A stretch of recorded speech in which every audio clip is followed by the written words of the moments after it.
to Welcome to the Halliwell Manor. I'm Max. And I'm Tina. And we also have our baby Sam here, who is our silent co-host. Hopefully silent. Mostly silent. And we are here to talk about When Bad Warlocks Go Good. Episode 18 of Season 1 of Charmed. Also, on the DVD and on IMDb, it's called When Bad Warlocks Turn Good, which I feel like is a mistake on the DVD that carried over onto IMDb, but I just wanted to bring it up that it appears as both, depending on what you're looking at. I can see that. I owned the first season DVDs, and they were by far the cheapest DVDs I think I've ever owned. I don't think they even had menus. I think you just put them in and they'd start the episodes playing. Oh, wow. I think. You might have been able to select episodes, but like no special features, no anything, which was fine for me. I just used DVDs to watch the episodes. I wasn't into the extra stuff. Oh, no. See, for me, it's all about director commentary. One of the things I'm sad about with DVDs going away is that it's harder to find things with director commentary, with everything being streaming. It's interesting given your view on director's cuts. Well, I should have said audio commentary, because sometimes it's the actors, sometimes it's the directors, sometimes it's the writers. It's interesting. Only time I've ever really enjoyed commentary, can you guess? No. It's the really obvious one to enjoy the commentary of. The musical commentary on Dr. Horrible's Yep. Sing-Along Blog. Okay. But that's basically just because it's its own separate musical that's over the rest of the show. Well, since you brought that up, are you aware that This Is Spinal Tap, the DVD, has a commentary by Spinal Tap in character? As though they're Spinal Tap watching the documentary? Okay, see, I like stuff like that, and I know some DVDs did it, but... In fact, I think my favorite line from This Is Spinal Tap is actually not even from the movie. It's from the commentary on the DVD of the movie, which is during the scene where they can't find the stage, because the whole conceit of that commentary is that they're annoyed that Rob Reiner made them look so dumb in the documentary. And the line is, of course he shows the one time we couldn't find the stage and not the hundreds of times that we made it to the stage without incident. See, I always see that. I forget that it's not actually in the movie. Yeah, no, that's from the commentary.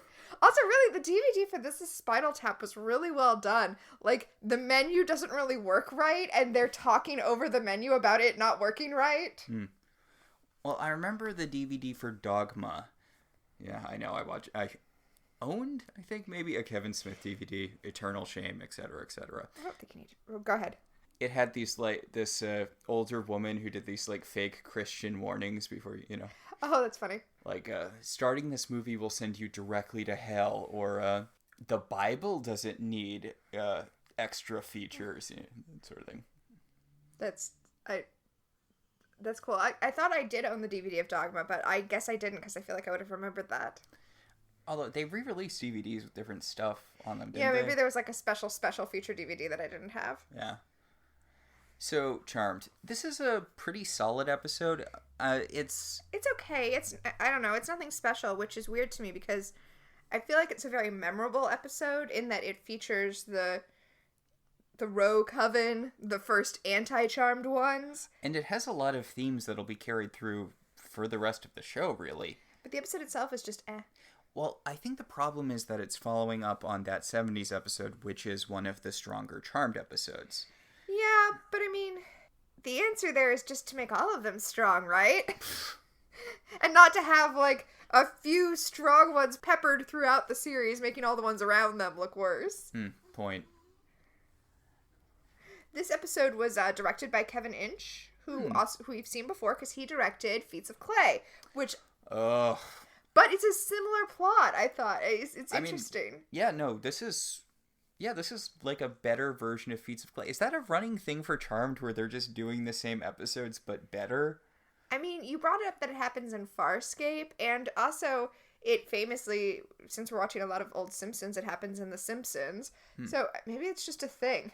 Yeah. Maybe when a series runs long enough, But these are all first season ones. You shouldn't be repeating stuff in the first season. I think they're all kind of working out what they're doing in this first season. Charmed and Farscape. I was going to say Buffy didn't do that, but I guess iRobot, Eugene, and not bad eggs. The one with the praying mantis teacher. Teacher's Pet. Teacher's Pet. I guess they are kind of similar episodes.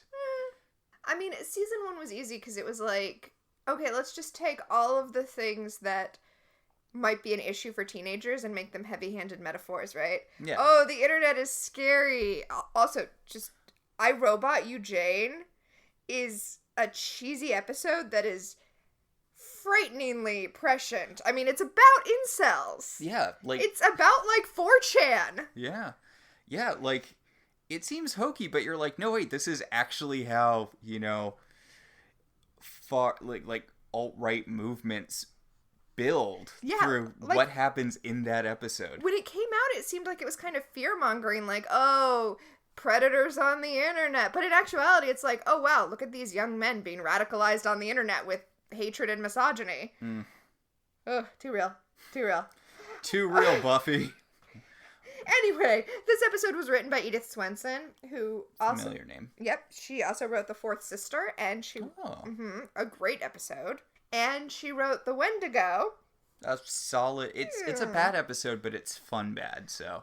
I think it's interesting, though, because they bring up The Wendigo in this episode. Yeah. Continuity. I guess it's easy to do continuity when you're just referring to things you wrote earlier. I don't know. We've already had... I don't like calling out the discontinuity here because it needed to happen, but, like, the whole last episode was basically just retconning all of the dad stuff from, you know, the Shapeshifter episode. I mean, like you, I don't want to call it discontinuity in a season where they really hadn't decided what they were doing yet. Yeah. So, you ready to jump into it? Yes, let's get into When Bad Warlocks Go Good. So we open at a church, which makes me kind of think about how odd it is how churchy Charmed is at the beginning. Yeah, I mean, when this opening started, it, of course, made me think of the second episode of Charmed. Is it the second episode of Charmed ever? Yeah, with Piper's... Crisis of Faith. Yeah. So... Yeah, this has a really weird... Charmed, in the beginning, has a very odd relationship with Christianity.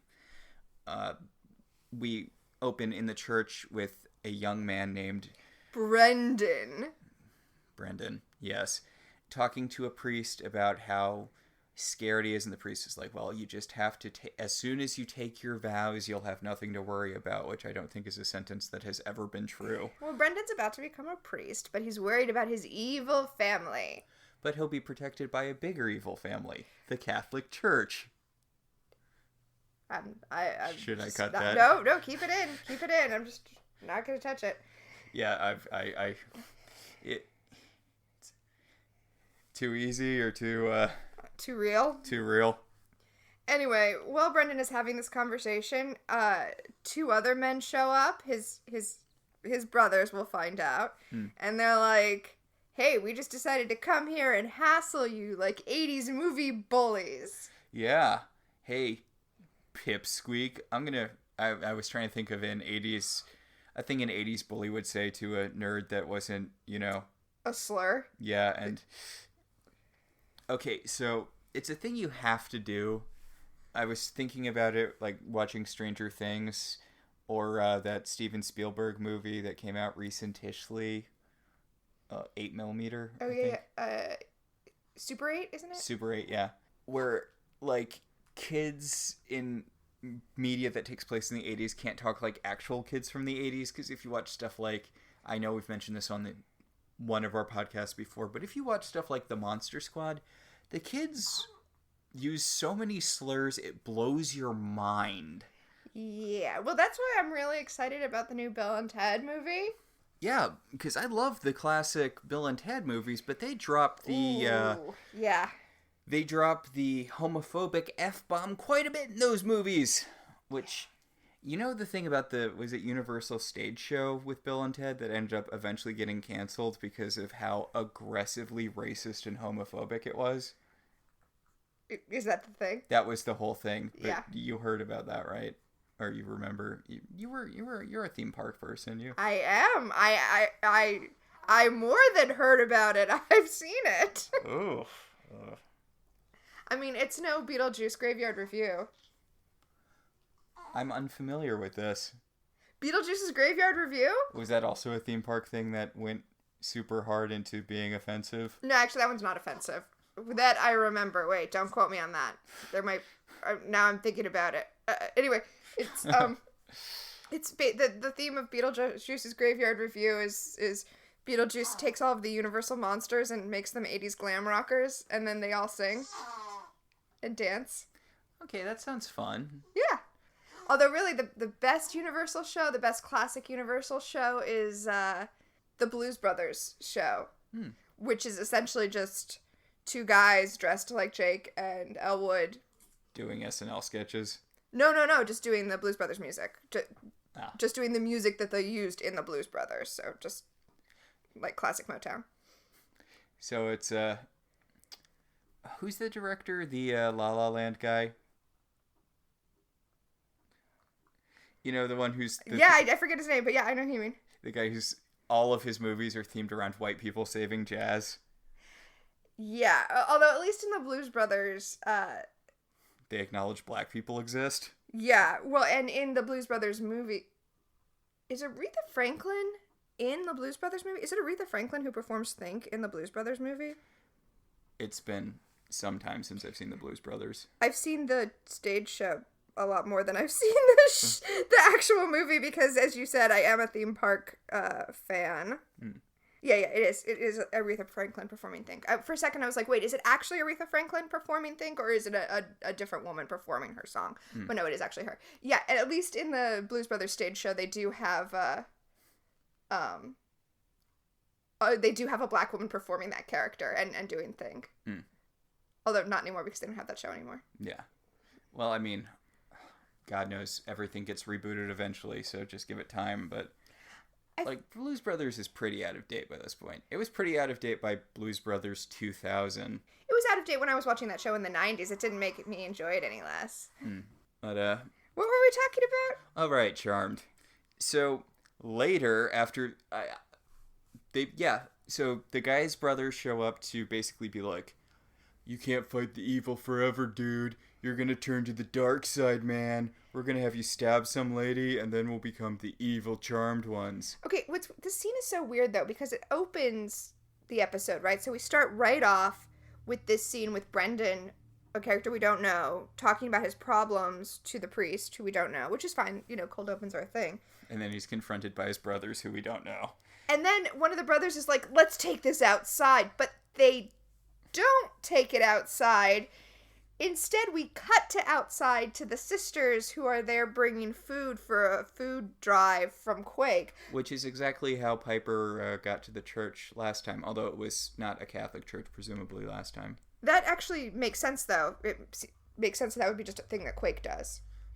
But one of the brothers says, let's take this outside. We cut to outside. The brothers don't go outside. It's a weird choice. It's a weird choice. Yeah, we go outside, and then we cut to back inside later, where the sisters are bringing food for, the homeless, I guess. Yeah, okay, so outside, they're unloading the van of all the food, and Phoebe is giving Piper a hard time about how she's not banging Josh yet. Remember Josh from a couple episodes ago? Yeah, you remember Josh, which, speaking of, as I believe I mentioned earlier, themes that will come back later in the show, it hit me. You know who Josh is? Who's Josh? Proto-neighbor Dan. Oh, yeah. Another character that doesn't really get to develop because Leo is there, right? Leo's already there at this point, too. Leo was the more interesting love interest who disappeared only to be replaced by bland guy McNinety's hair. Well, this is what I'm saying. Any discussion of Piper's love life is overshadowed by the fact that obviously we're going to bring Leo back. Yeah. Especially for... Okay, so we start with... God, I don't remember his name. Josh.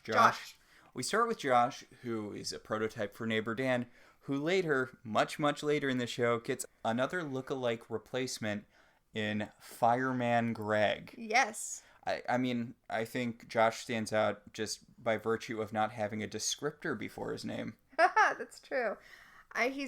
Yeah. My thing about this plotline, though, is how weird it is how hard Phoebe is pushing Piper. Like, why? She thinks Piper needs to bang some dude. Is she just bored? I think she's just bored. Get a hobby, Phoebe. Right?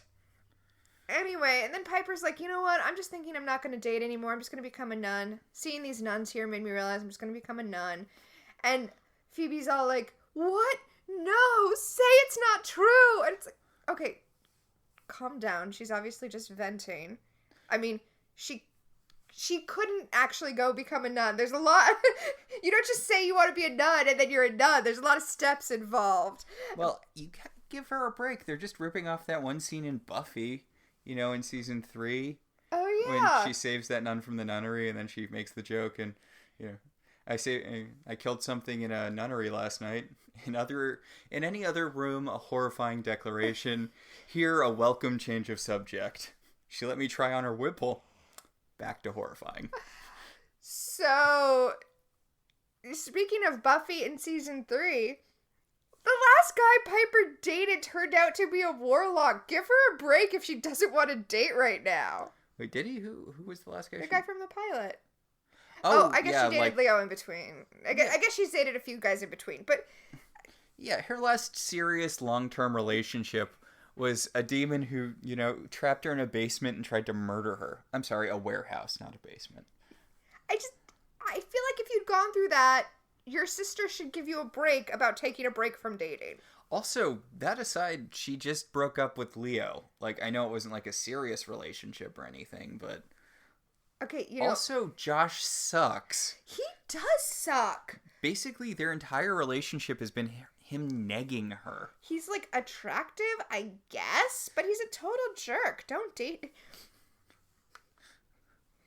Don't date... Okay, number 1, don't date him.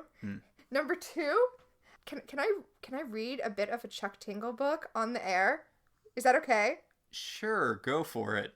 So this is Harriet Porber talking to bad boy Parasaurolophus, the kind of dinosaur. Yes. Snape. We're all...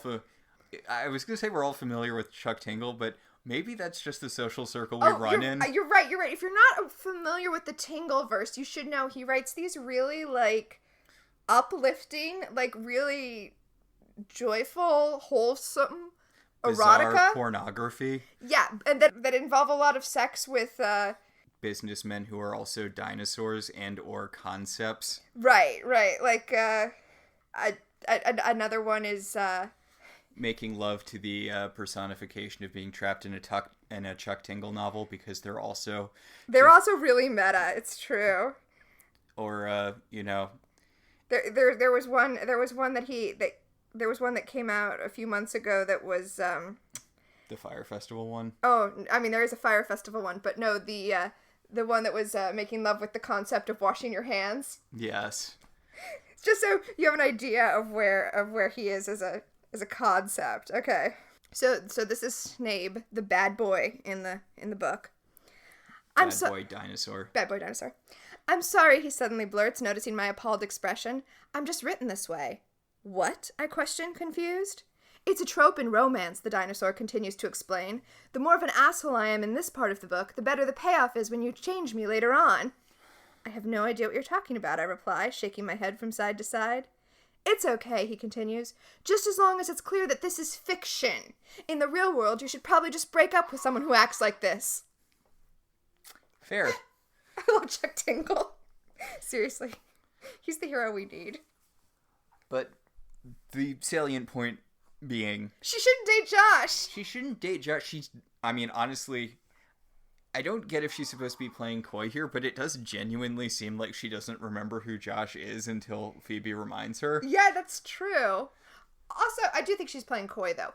Also, since I, weirdly brought up Chuck Tingle to explain why she shouldn't date Josh, I feel like I should say that I quite love the enemies to lovers trope in fiction. But part of that is about there being sizzling sexual tension and, exciting banter. So, this one's not working for me. Yes. Also, there's a lot of things you can enjoy in fiction that you would not love in real life. Right, but this is fiction. So I feel like I need to explain that it's not working as a story trope here either. Well, it's not so much enemies to lovers as random dickhole to woman who has to tolerate his behavior for the sake of her sister's career. All right, let's... So anyway, Phoebe is pressuring Piper to call Josh and, blah, blah, blah, have babies, I guess, when she gets a premonition of a cute guy being attacked by a warlock. Yeah, conveniently, Piper had accidentally held onto the pen that Brendan, I guess, signed the delivery slip with. So when Phoebe takes a hold of the pen, she gets a premonition of Brendan being attacked by his brothers who are in, like, warlock face. Okay, so... Okay, I don't feel like... Okay. I'm sorry. I know we keep doing this over and over again, and it's not going to matter eventually because all of the bad guys eventually just turn into, they just start being demons and they stop being warlocks. But I thought part of the thing was warlocks were people who, they were regular people who killed witches and or innocents. And got their powers by doing so. Yeah. But, like, if you have demon face, that means you're a demon, which is a higher level evil thing. Yeah. And it would make sense, honestly, it would make sense either way for them to be warlocks or demons, but the fact that they're explicitly warlocks. It's even in the title of the episode. So it doesn't make sense that they have demon face. I mean, I know Javna was a warlock who had a demon thing going on, but I thought that was just because he was really old. Right, because he was, like, stealing youth from witches. Yeah. Yeah. So his demon face was just him being, thousands of years old. Yeah. Also, these guys have warlock faces that are like Buffy vampire faces, where they can't control them and they come out when they're angry or feeling violent. Yeah. Like, it's a mess, okay? Well, I mean, this whole episode is just, like, a preamble for the Balthazar stuff later. Ah, yes. So I kind of get the impression from this that their warlock faces are, again, they go back and forth on this with Cole, but how Cole's Balthazar face is supposed to be his default. This is what he actually looks like, and the Cole thing is a facade he puts on, and it, like, takes effort. Right, but Brendan is half human, so, like... Of course, then again, so is Cole, but we'll... Oh, right, yeah. But, I mean, they go back... We don't even see Balthazar after a certain point. So, but basically the girls have to go into the church and save Brendan from being attacked by these warlocks. Yes. So, Brandon's praying in front of the altar, candles, whatnot, when he's approached again by his brothers, presumably just to, say that they're going to have a confrontation and then leave. His brother Greg the demon. God. So, Greg's like, this time we mean business, unlike last time, apparently. And he shifts into demon face. Also, can we talk about what their plan is? Because we know from later on in the episode that they need to make Brendan kill an innocent. That's what will make him a full warlock. Which is fine. That's a trope in urban fantasy and urban horror that, like, makes sense, right? You're born into a thing, but until you make the choice to do this evil act, you're not actually evil. Yeah, great. Fine. There's a bunch of vampire stuff about that, too, You can get turned and you can have cool vampire powers, but it doesn't really lock in until you taste human blood for the first time. Yeah, in the Dresden Files, Susan Rodriguez is a half vampire because she hasn't killed yet. Damn fear. Oh. Or is that different? No, that's different. Spoilers for the Dresden File books that came out like a decade ago. They're like 40 years old. Yeah. It's fine. Okay. Yes, but she maintains, like, a semblance of vampire powers without being a vampire as long as she resists the overwhelming urge to kill. Yeah.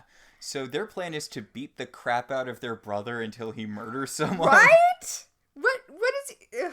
I guess when all you have is a hammer, everything looks like a nail. You know what they should do? They should do... You remember the fight scene in Scott Pilgrim versus the World?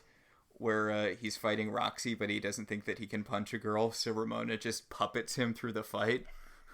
I'm pretty sure, I was starting to say I'm pretty sure that doesn't count as far as becoming a demon, but Charmed is kind of mean about their rules about what makes a person evil, so they probably would count that. Okay, I'm going to wait to talk about it, but I don't like the fact that this character is half human. Oh. I think it makes the narrative weaker. Interesting. Okay, well, we'll get to that when he reveals that, but... So, his brothers are beating the crap out of him when Prue comes running in and telekinetically tosses... What's his name? Greg. Tosses Greg across the room, and they scatter like big scaly bunnies. Yes. Scaly cockroaches. So, she's like, are you all right? And Brendan just runs off. Okay, like a scared bunny. This episode is weirdly building like a romance between Prue and Brendan that is never actualized. I mean, yes. Yes, it is. It's going hard into that whole Anne Rice, Buffy, forbidden love thing, except it doesn't really go into it hard enough because he needs to, become a priest, and that's always there. Yeah. I guess that's the reason that it's never actualized. Yeah, that makes sense. Okay. So, Prue's sisters come join her so that they can all stare off at Brendan's retreating form like, what just happened here? And, red alert, Piper's wearing overalls. Thank you. I think we know what's going to hit our 90s thing for this episode, huh? Oh my goodness. Overalls. But Prue decides to chase after him to see, what's wrong and, blah, blah, blah. And then we go to credits. And then we come back to credits with 50 seconds of establishing shots of San Francisco. So this is a thing now. I'm just going to start keeping track of how many establishing shots of San Francisco there are. 50 seconds? Dear Lord. Also, yeah, it's a long time to establish that you're in San Francisco. Also, is it okay if I go on a little diversion here? Go for it. Because, we like to stay focused and on topic. Yes. So there's music over this establishing shot of San Francisco. Mm-hmm. And when we were watching the episode, I said, this feels like a fill-in. This feels like a sound-alike to what was originally there. It doesn't sound like the actual song they would have chosen. Mm-hmm. It is. I discovered this is actually the song that was over it when it originally aired. And really? Yes. I wanted to bring it up because it's like this weird electronic trip-hop song. Mm-hmm. And usually Charmed has, college alternative rock, college guitar rock over things. And I thought that, I actually thought it was interesting. Oh, look, they're replacing the Charmed One's college alternative musical cues with this electronic trip-hop musical cue to symbolize the evil Charmed Ones. I appreciated that, but I was like, ooh, it's a shame they couldn't get the original music because this is... No, it's the original music. Yeah. Wait, now that I've just trashed it, I probably shouldn't even say who the band is. Yeah, it would be the polite thing to do. Although I'm sure they massively don't exist anymore. Oh, they really don't. I had to go to like the third page of Google results to find them. Well, I mean, there was a thing like when I got my Buffy DVDs where, they have all these bands playing at the Bronze, and there were a few songs that I really liked, and I couldn't find their stuff on iTunes, and I was like, these bands haven't existed in such a long time. Like, they stopped existing. It must have been a nightmare to get the rights stuff for Buffy, because I know how long the Daria DVDs took to... Yeah. I for a second I thought you were going to say it must have been a nightmare because the bands don't exist anymore, but the labels own their music. But no, you just meant because there's so many of them. Well, yeah, because there's a lot of bands that... I'm assuming a lot of those labels don't exist anymore either, like... Yeah, that's probably true. I mean, all of the bad things that you can say about him, and there are a lot, Joss did like to promote kind of new music. But I bet it's a WB thing, because I know it's a thing in a lot of their shows that the characters end up having a club that they go to or starting a coffee shop that has musical What acts. are you talking about? It's completely normal for a chef to own a nightclub. That's the next natural progression of being a chef. God. It's been a while since I've seen Smallville, but the fact that they're like, oh yeah, these high schoolers opened a coffee shop that has, pop punk bands that whose songs you can buy off the WB's website. I bet the WB had some sort of music contract which helped with a lot of the right stuff for Buffy. That's for probably example. true, yeah. I know MTV, when MTV shows originally aired, at least when I was, a teenager watching MTV, I don't know how long they kept this up, but during Daria or the reality show The Paper or the real world, when they would play these musical cues over the show, they would actually do the little chyron in the corner that had the musical information like you have on music videos. Oh, that's neat. I watched a really good fan video that was set to the song I Touch Myself. By the Divinyls? Yeah, but it was a Buffy music video, and it had all these Buffy fun facts, like that old MTV... Pop-up video? That was actually VH1? Yeah. Pop-up video. Yeah, but they did it with a Buffy fan vid, like it was a Buffy fan vid, and they had like fun facts about Buffy as they were playing that song, which was just very fun. Oh, that's cool. There's actually a pop-up video did an episode of Sabrina the Teenage Witch with pop-ups. Oh, I would watch that if it's out there on the internet somewhere, which I'm sure it is. Yeah. I used to love pop-up video. I don't even really like music videos that much, but pop-up video was so my jam, and I used to wish that pop-up video, because they like I said, they did the Sabrina the Teenage Witch one, like as a promotional thing. They also did an episode of Avatar, but I don't know, Avatar The Last Airbender, but I don't know if it was pop-up video that did it, or if it was just something done in the style of pop-up video. Oh yeah, I think I've seen clips from that. And I just always used to wish that pop-up video would do it, like, for all shows. For all TV shows, like, something you could turn on, like, closed captions. You could just turn on pop-ups. And also that would be a job I would love, and also like this is what we're doing now, so I guess yeah the Buffy music video had like 10 seconds that was just like vampire reflections. Yes. But wow, pop-up video is like the good version of like the evil CinemaSins, right? Yeah. Like CinemaSins is evil pop-up video. Ugh, CinemaSins. Okay, no, we can't get into it. We should talk about Charmed, but... What are you talking about? Just because we've been talking for 30 minutes and are 5 minutes into the episode? Even for us, that's pretty, That's pretty bad. So, we go back and we see the older brother being mad at the middle brother who is playing with a lizard. Yeah, okay, so we're at the brother's lair, and the older brother, Greg, is just super annoyed that Brendan is going to become a priest instead of the evil charmed one. And the middle brother's just like, I don't care, I just want to play with my lizard. Not a metaphor. Not a metaphor. And the oldest brother's like, I'm going to kill your stupid lizard. And then the middle brother puts up a force field around the lizard, which affects the oldest brother. So warlock powers affect other warlocks, even though the charmed one's powers don't affect good witches. I thought you were going to say, hey, look, they're setting up the end of the episode right here. Oh, okay, that too. But I was more interested in the mechanics of warlocks versus witches. Yes. Anyway, they talk about the thing we've already talked about, which is that Brendan has to kill an innocent to become a full warlock, but once he becomes ordained as a priest, he's safe. He's untouchable. As you know, Greg... It's really weird. They're like laying it all out, even though it's just the two of them and they both already know. That's why they're in San Francisco. Yeah, the middle brother is like, look, can't we just like, we're still going to be super powerful warlocks without him. Just let the baby become a priest. Who cares?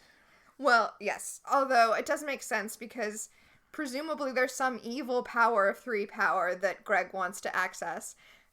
He says that they need Brendan to turn evil to complete their triangle. And I'm just like, really? Phrasing. Oh, I wasn't even at phrasing. I was just at how boring the evil charmed trio is just the triangle. There's a triad later in the show. Triad would have been better here, right? Yes, triad would have been a better term. Although also phrasing. I mean, everything's a code for a sex thing now. Remember on The Good Place when they're in the accountant's office and humans did something new that they've never done before, and the one accountant's like, and it's not a sex thing. That's very rare. Oh no, it's a sex thing. Yeah.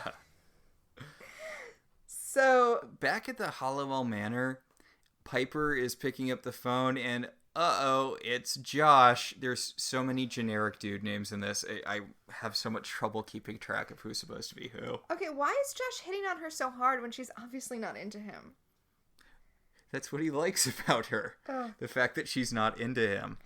Gross. Yeah. Okay, so... Why did they bring this guy back? Were people clamoring? He comes back again, too. Another episode after this one. Jeez. And then we'll never see him again, so it's okay. So, Kit Watch 2020, Phoebe's like, uh-oh, I better leave the room to change the cat's litter so that you can have a conversation with Josh. And Piper's like double-fistedly flipping her off. I actually put in my notes, Kit Watch! Yeah, Kit Watch. And Piper's like, oh, I'm so sorry, Josh, but unfortunately I have to wash my elbows. Can't go on a date with you, want. But actually, I did find this bit amusing. She says that she has to go to work. She can't meet up with him because she has to work. And then Prue says that she's going to go to the church and talk to Brendan and see if she can figure out what's going on with, the Warlocks attacking him. Mm-hmm. Piper volunteers to go with her, and Prue's like, I thought you had to go to work.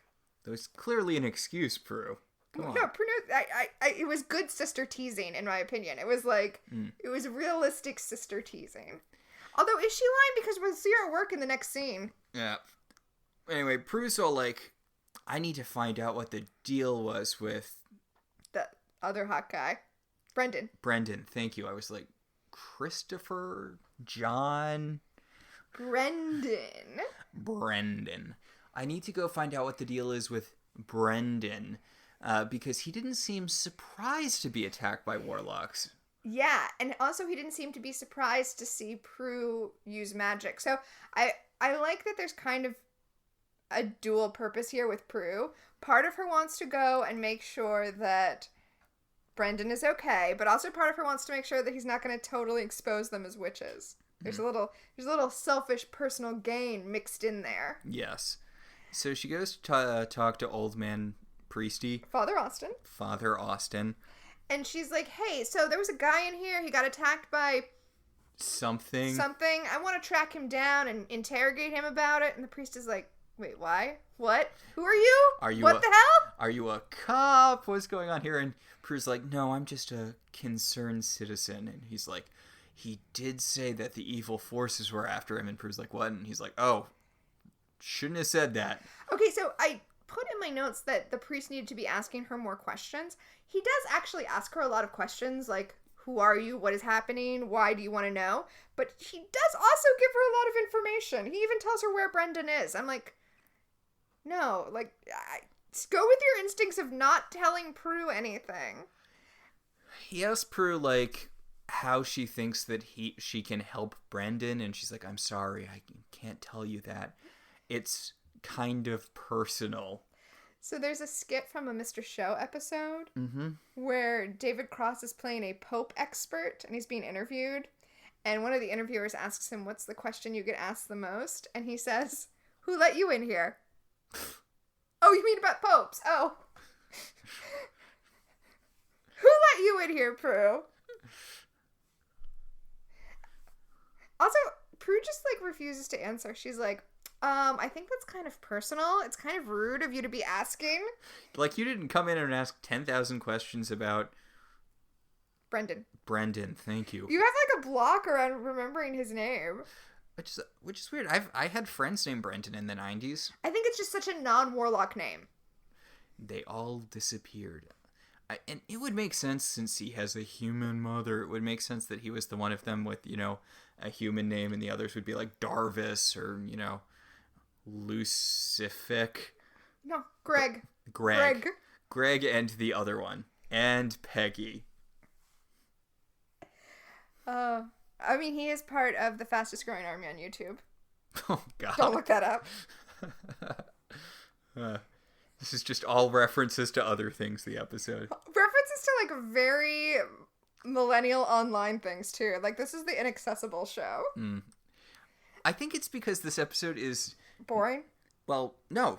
I was going to say it's neither very good or very bad, which makes it very hard to talk about. Because it's just... people are doing things competently, and that's... Yeah. So This is the king of queens of episodes. It's just a workhorse episode. It is the episode you watch at a laundromat. I can't conceive of King of Queens being watched at anything other than a laundromat, but that might just... Or like the waiting room at an oil change place. Yes. The place that this sort of thing lives. Well... So, The good news is we're going to go to Quake and get to see people not doing their jobs well. Yes. We cut from Prue not answering the priest's questions to Piper not answering Phoebe's questions about why she won't just put out for Greg already. Josh. I'm sorry, it's not helped that these are also people from Crazy Ex-Girlfriend. Oh, they are! It's Greg and Josh! Anyway, Josh shows up, and he's like, "Hey, Piper, your sister called me and told me to come over here and hit on you awkwardly." Me and my chin cleft were just in the neighborhood. He's like, "Hey, I was just wondering if you wanted to get all hot and sweaty. By which I mean go to the gym with me. What did you think?" And, okay, worst pickup line. And who wants to go to the gym on a date? Maybe he's one of those guys who's super neurotic about women wearing makeup, so he forces all of his dates to work out so he can see if they're wearing makeup or not. Ugh, gross. Yeah. Okay, and also, it turns out to be a climbing gym, which is actually a fun idea for a date. But phrase it like that. Yeah, that's not what he says. He's like, "Hey, I was going to go get in a workout." You don't go get in a workout at a... Anyway, he's taking her to a climbing gym. God, I miss working out. Huh, yeah.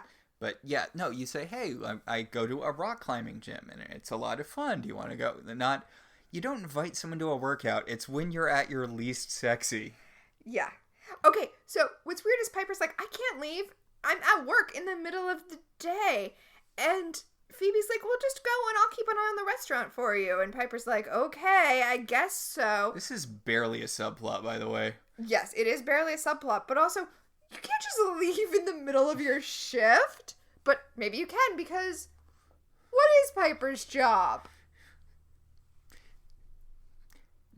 Yeah, like, I think she's officially locked into running the restaurant, but not being a chef at this point. Well, when we opened this scene, she was running a credit card through a machine. Was she waiting at a table? Like, what? Anyway, she's gonna go to the gym with Josh. Now you've got me doing it. Sorry. Yeah, she's gonna go to the gym with Josh, which, whatever. We cut from that to, like, a ranch where Brendan volunteers with underprivileged kids. Okay. There's a lot of outdoorsy stuff in this episode, by the way. Yeah, I was thinking, this episode must have been weirdly expensive to shoot. There's a bunch of locations that can't have been, cheap to shoot at. Well, and we're actually going to see them riding horses in a second. And so they actually had to coordinate a stunt with stunt doubles. Like, you can plainly see when they're riding the horses that it's not them riding it, that it's their stunt doubles. Yeah, it's not a Lucy Lawless situation where, the Hercules, the Legendary Journeys people just went to New Zealand and found a woman who could breathe fire and ride horseback, and they're like, "We're giving you your own TV show so we don't have to pay stunt people." Anyway, Brendan is working with underprivileged kids who are riding horses, and the little girl who's been riding the horse is like, "Oh no, a spider, kill it!" And Brendan's like, "No, because I have respect for all living things, because I'm a good warlock." Can you sing with all the colors of the wind, little girl? Yeah, anyway, he saves the spider, which is like a tarantula. It is. Yeah, is that a thing in California? Because if so, I'm not going to California ever. I mean, maybe. I think of that as more of a southwest thing. Yeah, I don't know. But so he's like, "Don't be scared, little girl," and then he shoves the tarantula into her hands, and she's like, "Oh, I didn't realize I could just not be scared of spiders. Thanks, mister." Yeah. And Prue's like, "I see you have a good heart. Why are demons after you?" And he's like, "I don't really know." What? Yeah, he's like, I'm not gonna talk to you, but don't worry, I'm not gonna tell anyone you're a witch. It's cool." And she's like, "Well, what if I told you that I know that those people that attacked you are warlocks?"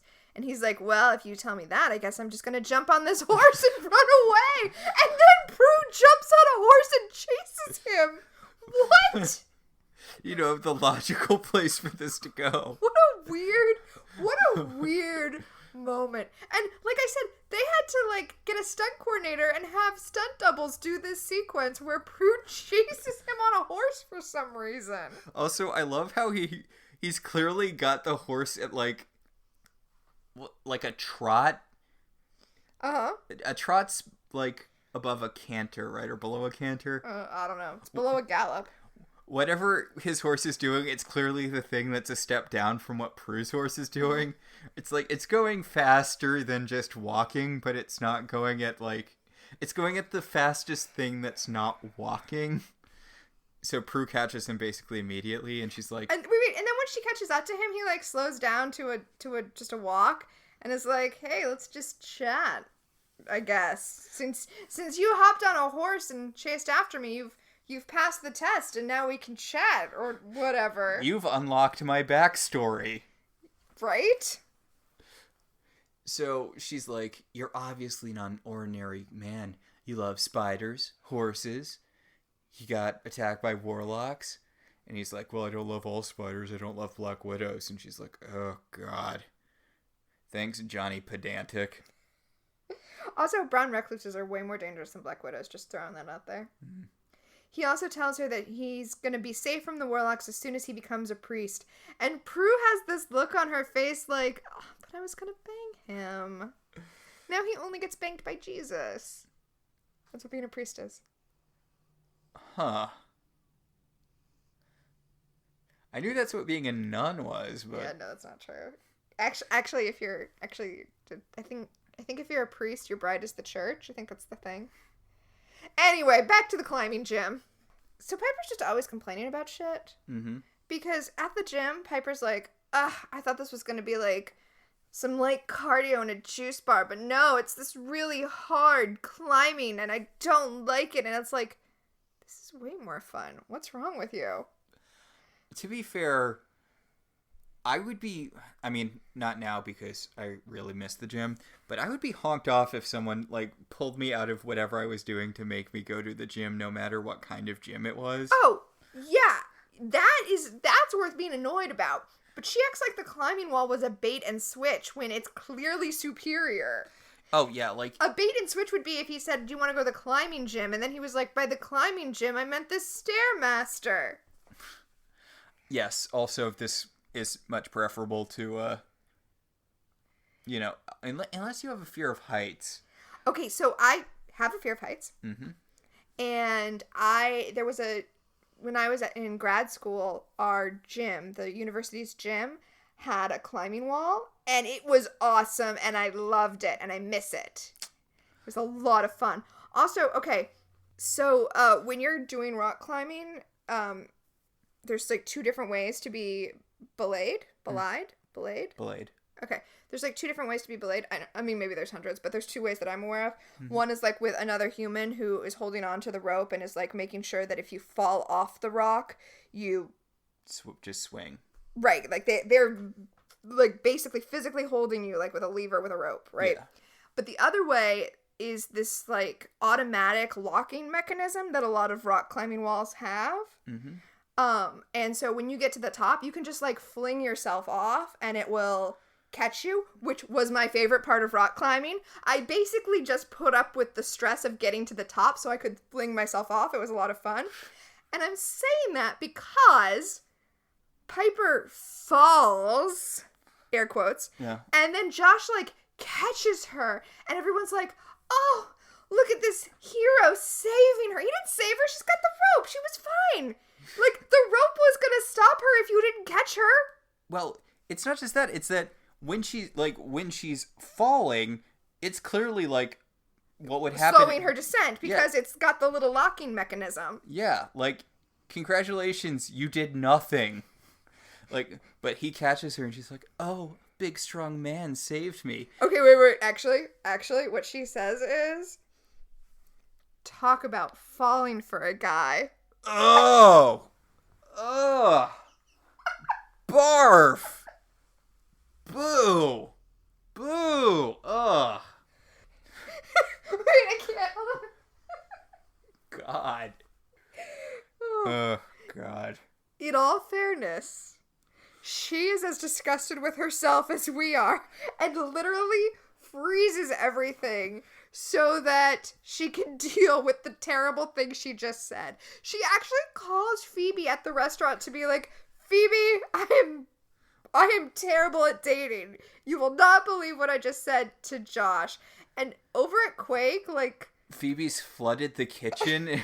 Like, It's weird how we don't actually get the subplot of all of the disasters Phoebe had at the kitchen, because clearly they wanted to do that, but I guess they had to cut that so we could get a horse chase instead. Yeah, and she tries What is going on with this episode? I don't know. She tries to stop the faucet from flooding by sticking a pot over the top of the faucet. Well, I think there's like water spurting out of the top.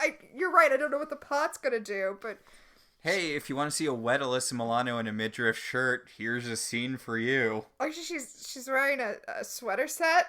Nothing says sexy like a soaking wet sweater set. She says to Piper, she's like, "Where's the water shutoff valve?" No reason. Just curious. And Piper hangs up her cell phone, unfreezes Josh. And Josh is like, "Where did the phone come from?" And she's like, "Phoebe called me. There's an emergency. Gotta go." And he's not like, "Wait, did I have a stroke or something?" Because you didn't have your phone out, and then you did, and you apparently had an entire conversation in the blink of an eye. What? Okay, so this is why I would be caught as a witch almost immediately if I had time freezing powers. Because I am with Piper there. Every time I said something embarrassing, I would freeze time and be like, "Oh my god, why did I just say that?" And then, I would unfreeze time and everybody would be like, "Why are you not there anymore?" Because I would definitely run away. So, yeah. Well, it's like that thing where, like, later someone catches Piper using her powers on videotape. She's like, "I've got evidence that, you used magic." And they treat it very seriously, even though in universe it would just look like a jump cut. Yeah. Yeah. Well, it's like the, what's that terrible movie? Glass? Is that what that movie was called? The sequel to Unbreakable? Yes. Okay. Yeah, where it's a bunch of guys, like, "Oh, look, we have proof that superpowers exist because a guy ran kind of fast and jumped hard." In this grainy security footage that you definitely could make on your iMac. Like... That movie was so dumb. I didn't watch it. I just know that that's how it ends. They're like, Bruce Willis's weakness is water because he can drown, so naturally, in the insane asylum, they'll keep him from using his superpowers by throwing water on him. Yeah, it's not kryptonite. It's Yeah. just that the only way he can die is through drowning. Like, you can't stab him to death. Yeah. Like, do you remember? He's not the Wicked Witch of the West. Yes. Ugh. Well, I hated Unbreakable, so I know I was kind of alone on that, but I feel really, really vindicated now. By Glass. Yeah, in my hatred of Unbreakable, because I started to feel like I was the one who was going mad, because I hated it. The guy I was dating at the time, we saw it together, and, like, the movie is 2 hours long, or, however long it is. And I feel like we spent 4 hours after it was over complaining about how terrible it was to each other. Like, that was the experience I had of watching Unbreakable. I hated it. But everybody loved it. Even people who generally don't like M. Night Shyamalan were like, "Well, yeah, but Unbreakable's really good. I wish they'd do a sequel." And I'm like, am I the one who's going mad? Do I need to, like, rewatch it? What did I miss? But now I feel really justified. Well, apparently Glass, I didn't see it. I've just listened to a lot of podcasts about it because it, for some reason, showed up on a bunch of bad movie podcasts. Also, we're millennials, so that's how we absorb culture, is not by actually seeing the thing, but by watching commentary of the thing. Yes. Commentary. Full circle. But anyway, apparently Glass is like 25% just clips from Unbreakable because the movie had like a $2,000 budget. Yeah. I have heard that as well. So we're back at church. All right. So Brendan is like full on demon mode, standing over an unconscious Father Austin. An unconscious Father Austin who has like blood tastefully splattered on his collar. I was about to say, he has some like kind of weirdly graphic for Charmed viscera on his chest. Okay, his chest is definitely full of viscera. I only bring up the collar because it looks like... It doesn't look like real blood to me. It looks like it was colored in with red Sharpie. Yeah. But yes, the other parts are well done. So... Brendan is obviously trying to do CPR, which... Oh, really? I thought he was trying to shove his organs back into him. That's... Okay, that makes more sense, thank you, because I'm like, his organs are on the outside. What are you doing CPR? Like, what is your plan with the CPR there? But he's trying to, like, stuff his stuffing back inside him like he's a Build-A-Bear doll that has a tear in it. Okay, that makes more sense. And Prue runs in and she's like, oh my god, he couldn't fight his evil side. Oh. I mean, to be fair to Prue, it does not look good. He's in demon mode standing over a, like, ripped up priest. And then nuns come in and Prue's like... Call 911! Which is the right thing to do. Yeah. And then she chases after Brendan, who's like, wait, no, it wasn't me. I just found him. And she's like, you found him and then turned into a warlock because you were so upset that... your instincts took over, and he's like, yes, exactly that. I want to point out that Brandon looks kind of like if Chris Pine and Henry Cavill got in a transporter accident, but uglier. I feel like that's accurate, but also I feel like that is just an explanation of, like, generically handsome. Just take a bunch of handsome guys and just do that face morph thing. But only one of them is named Chris. Well, you know, because Hollywood has all the Chris's now. Hollywood does have all the Chris's now. Yeah. They just combine all the Chris's into one Chris. Just your one generic Chris. The Chris. Yes. So he's like, look, I saw him. My brothers definitely mauled him, not me.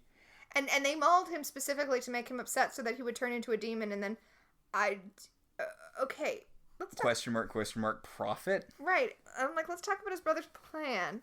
He would be so upset over the injury to this innocent that he would turn into a demon, warlock, whatever, and by going into his warlock form, he would be so angry that he would maul another innocent. Like... presumably the idea is that when those nuns arrived, he'd be like, oh no, now I will kill you because I'm so angry because somebody that I care about was... Not a good plan, guys. Not a good plan. Although maybe they thought if the priest died while he was trying to revive him, it would count as him killing the guy. Or maybe they thought that if the priest died while he was trying to revive him, it would look super bad for him and he would end up, like, killing the cops who came to take him in. Or maybe they thought that just being around all that blood would activate some sort of bloodlust in him. And he's not a vampire. But he's like, Prue, you have to believe me. Sorry, I'm just thinking about that scene in Twilight where Bella gets, like, a paper cut and all of the vampires go, like, into full-on vampire mode. And they're like, we're starving because we're vegetarian vampires who don't eat humans. And that blood smells so good. God. So, her blood stopped smelling so good after she became a vampire, right? Yeah. By the way, yes, it does. By the way, one of her vampire powers is that she has control over herself, like, immediately. Normally, young vampires have trouble controlling themselves, but, like, as soon as she turns into a vampire, she's like, yeah, no, I'm just gonna contain myself, because I can. I thought she had the love shield as her power. That is also her power. Wait, so Twilight vampires can have multiple powers? Well, I guess the restraint thing isn't a power so much as it's just like she's just a better vampire than them once she gets turned. Shouldn't there have been a deeper thing to that? Like how Suke was, part Fae? Suke. Well, Suki being part Fae and True Blood... Ahem. Suke. Being part Fae and True Blood made her blood tastier. Yeah. Oh, you're saying, like, maybe Bella's blood was, like, extra tasty? I mean, that was supposed to be the thing with her, right? Her thing is that she was resistant to vampire powers. Like, she had natural defenses to them. Which is why, when she became a vampire, being able to shield people is her vampire power. Because she's naturally resistant to vampire powers. So maybe the, like... aloof, mysterious thing on, like, a fundamental level made her tastier. She was basically the Mr. Darcy of vampires, is what I'm saying. Okay. So, did the Sookie Stackhouse Mysteries predate Twilight? Yes. Yeah. I'm not saying I would sue if I was Charlene Harris, but...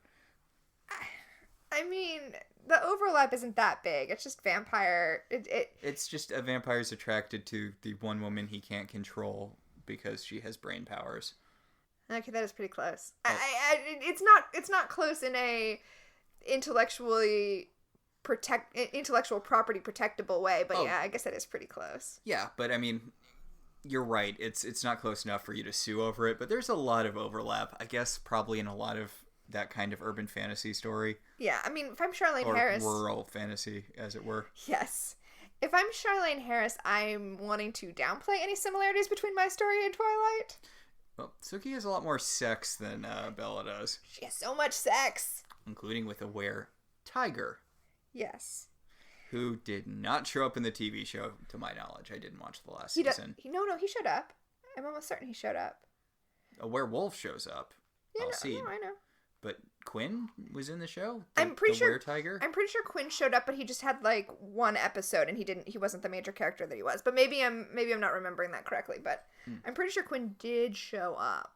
I really like the True Blood TV series, but they pivot away from the book so much because like there's like running subplots in the book about her like trying to get her driveway repaved, and it's like large chunks of the books. I love the books. I really do. Although I remember when I was watching the TV show when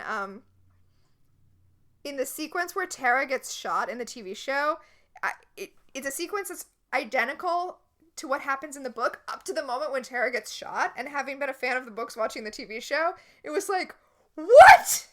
Well, I mean, It was genuinely shocking. I mean, Tara's basically an entirely different character in the TV show than in the books. Oh, yeah. I mean, I love TV show Tara, and it's like, it's a shame that actress isn't in more stuff. Well, so the thing about the True Blood TV series versus the Sookie Stackhouse mysteries is that the Sookie Stackhouse mysteries are told from the point of view of Sookie, and we don't ever go anywhere else. Exactly. That's why the TV show's good, because you get a lot more different perspectives, and you're not seeing the world through this very limited viewpoint. Right. Yeah, no, and I like that about the show. Because they did that, they gave other characters a lot of plots that don't exist in the books because they could, because we could have all these plots. Yeah. Which is both a blessing and a curse. I'm looking at you. Iraqi war ghost subplot. Do you remember that one? Oh, I think that might be after I stopped watching the TV series. It's after Terry becomes mayor.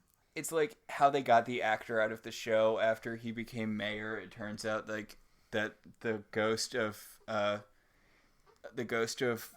a woman that one of his squad mates killed in Iraq has been killing everyone in his squad. Yeah, okay, I do remember that. I did. Oh, yeah, I remember that. Yeah, I guess I blocked it out. It was not the best way to get that character off the show. I didn't care for the fact that they basically kept Sookie with Bill for way, way longer than they should have, because she was actually... Because Anna Paquin was actually married to him, yeah. And I think still is. Yeah, I shouldn't have said that in the past tense. Now I'm flashing back to that Office episode where Andy's dressed as Bill Compton.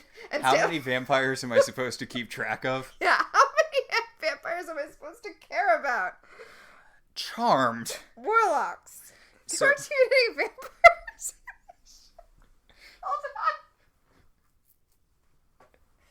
What a long vampire tangent for a show that doesn't even have vampires in it.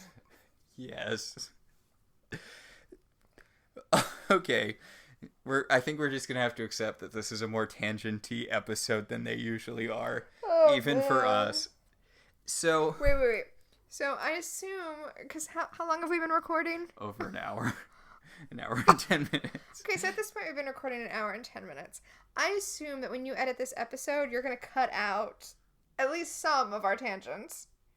Like, maybe not, like, at least some of the time in our tangents. Mm-hmm. And that's an assumption to make. I mean, maybe I'm wrong.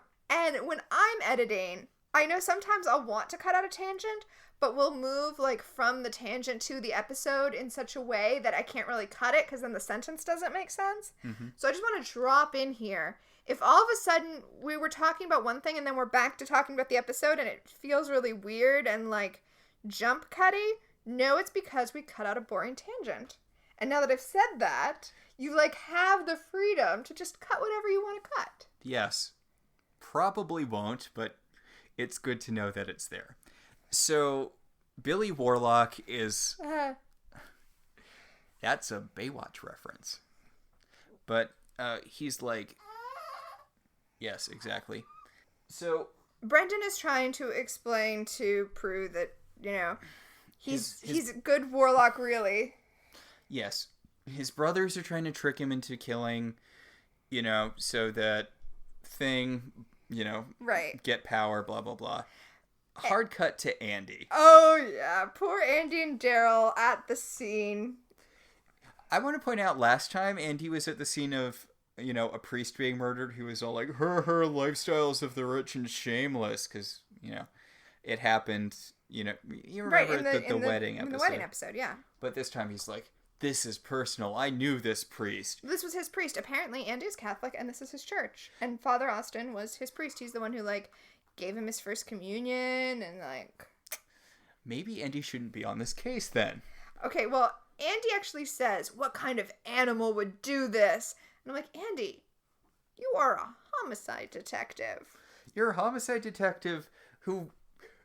You saw a priest get thrown out a window. Is this the worst thing? I understand, like, now it's personal, but this cannot possibly be even close to the worst thing you've seen on the job. Also, this is, what, the 12th? Okay, it's not a murder scene, technically. I was supposed to say it's the 12th murder scene he's found Prue at, but... Okay, well, first of all, he hasn't found Prue there, because Prue ran off with Billy Warlock. That's true. And, as you said, you're right, it's not a murder scene because the priest is not dead yet. Yes. It's not dead yet. He's just been mildly eviscerated. Just lightly disemboweled. Meanwhile, Piper is paying the waterman for fixing, you know... The plumber, yeah. The plumber for fixing the plumbing. Yes. After... How on earth did Phoebe break that? Not clear. Unclear. You've used faucets before, right? Also, Piper's, like, annoyed with Phoebe, but I don't know if it's justified because we totally didn't see any of that. Well, I mean, she has a lot of reasons she should be annoyed with Phoebe. Oh, well, she should be annoyed with Phoebe about, you know, pushing her to go have sex with Josh for some reason. And Piper starts off on this long thing about the reason why she hasn't felt, you know, like dating is because every guy she's liked recently has been a warlock or a ghost. Or a white lighter, although she doesn't know that. She legit at this point doesn't know why Leo left. Which, it's weird that she doesn't bring that up as a reason she might not want to date. She's just like, it seems like all of the guys I've liked recently have been supernatural creatures, and I feel like I need a break just to sort things out internally. Now, as annoyed as I am with Phoebe in this episode, which is a lot, she knows, you will recall, dear listener, that she knows why Leo took off, but she's been forbidden from telling anyone. So she knows that Leo is a white lighter and that he loves Piper, but he can't be with her because of the whole rules. Witches, white lighters, etc. Yeah. So, in a way, as much as it annoys me, I guess it makes sense that she's really pushing Piper to have a relationship in this episode because she knows the whole story of what happened and is worried about her sister. I just really feel like Leo should get a shout out as part of this speech because that would be a reason. Yeah. You know, I literally... He just disappeared. Yeah. Okay. But then, as I just justified Phoebe, but then Phoebe says, if I had known you wanted to take a dating hiatus, I wouldn't have pushed so hard. You mean if you had known the thing she was telling you at the beginning of the episode? Like, over and over. Oh, I didn't realize you meant what you were saying. Whatever. This is a real, as we mentioned before, outdoorsy episode because the next scene is Prue and Brendan, like, talking in a park. They're, like, walking through a park while he explains his whole deal. Is this Wendigo Park? They're walking through a covered bridge, which I kind of miss covered bridges. They're a really big thing in Connecticut, but they're not so much here. Yeah, they're definitely a New England thing. In fact, apparently in New England, I mean, this is San Francisco, but apparently there's such a thing that... Apparently covered bridges are such a thing that somebody wanted to build a covered bridge over a creek. Like, this isn't a river. It's barely a creek, but they built this massive covered bridge over it, just probably because it was pretty to do so. No, that's definitely a thing. Really? Yeah, I mean, I guess it's more than just a creek, but there's a really pretty covered bridge by the Eli Whitney Museum over, like, it's a river, but it's a really, well, it's an unnecessarily fancy bridge for what is a fairly small obstacle. Yeah, I mean, what strikes me about this bridge is that it's a beautiful, elaborate covered bridge in a place where you don't need a bridge, period, yes. Let alone an elaborate one. But it's a park, right? So it's fine, it's a park. We've been pretty blatant about Johnny Warlock's backstory up to this point. But this is when he really tells Prue. And he's just been like, I know them, or we have a history together. No, they have said that they were brothers. Yeah, but this is where he really gets into the nitty-gritty, the whole thing about they're part of this ancient demon line, and they were waiting for there to be 3 brothers, and all of them are, like, super evil, apparently. But Brendan is different because he is half human. His mother is human. And Prue's like, that's so weird because my dad was human. And presumably still is. Yes. And then Brendan's like, but the difference is your dad is good. Which is kind of a jump, but okay. You don't know that. Yeah, seriously. Okay. You know what? What? I was made uncomfortable by the fact that his mother was human because of the implication of that. Mm-hmm. But him saying to Prue, the difference is that your father was good, makes me think his mother was, like, an evil demon worshiper, which I am relieved at. Yeah, I guess there is kind of an implication to, a half-human, half-demon child? Yeah. Like, it I guess you would generally go to a Rosemary's Baby situation. Yeah. But no, I'm like, oh wait, he's saying his mother is evil. That means that he was probably consensually conceived. All right, that's a relief. I mean, if you go on the internet, you can find a lot of people who'd be willing to have sex with demons. Oh, yeah. Yeah. So, okay. I didn't take it to that place. I just kind of assumed that, he just found someone, like, his demon dad just found someone who'd be into the horny set. She was horny for horns? Yes. I was speaking literally when I... Yeah, yes. I know. But, so, yeah. He's half human, and therefore he thinks that he can be redeemed if he becomes a priest. I don't love this. I don't love the fact that they have him being half human as an out. I think the narrative would be stronger if he was full demon. And he just wanted to be good. Also, I think they should be demons instead of warlocks. I know, we keep saying demon because that was what makes sense. Warlock doesn't make sense, but that's okay. Because warlocks are something you have to consciously choose to be. Right. You have to kill a witch and steal her powers to be a warlock. Yeah. I mean, I guess you can come from a line of dudes who go around killing women and stealing their powers, but, like, demon would have worked so much better here. Yeah. Now, yes. I mean, there's a reason we keep falling into saying demon when we should be saying warlock. The thing about him being half human and that being an out is that they need that out because of this huge flaw. I guess it's not a flaw, it's just an issue I have. This huge issue I have with Charmed, which is the idea that you are born good or evil and that your actions can't really redeem or damn you. We'll get way, way deeper into this into the Cole season, but I want to point out way later in the show, there's a bit where they find a half-demon baby, and they spend the first part of the episode discussing whether or not they should kill a baby. Just literally a baby. Why is that a thing? Why is that a running thing in our podcasts? And, yes. And the only reason they don't is because it's half-human. Like, if it had just been a regular demon baby, they would have killed it, which we will also get to when we get to the demonic children who are destroyed by the angelic ice cream man episode later. Which is... That's a ridiculous episode. I can't wait to talk about it. It is one of the dumbest episodes, and it's pretty early on in the show. I guess I feel like I'm not allowed to complain about it because it is inherent in the world of Charmed. But I don't like the way that people don't get choices as far as who they are. Even in this episode, later on, Prue's going to try to convince her sisters, and she's going to be like, hey, remember when you were a Wendigo? You weren't pure evil. Like, people should choose if they're good or evil. And that I agree with, but, you know, where's all that energy when we meet Cole? Yeah.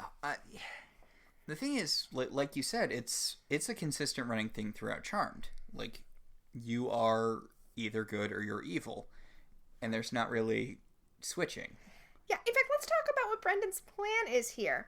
Brendan's plan is that he's going to kill his brothers, and then he wants the Charmed Ones to kill him so that his line is extinguished.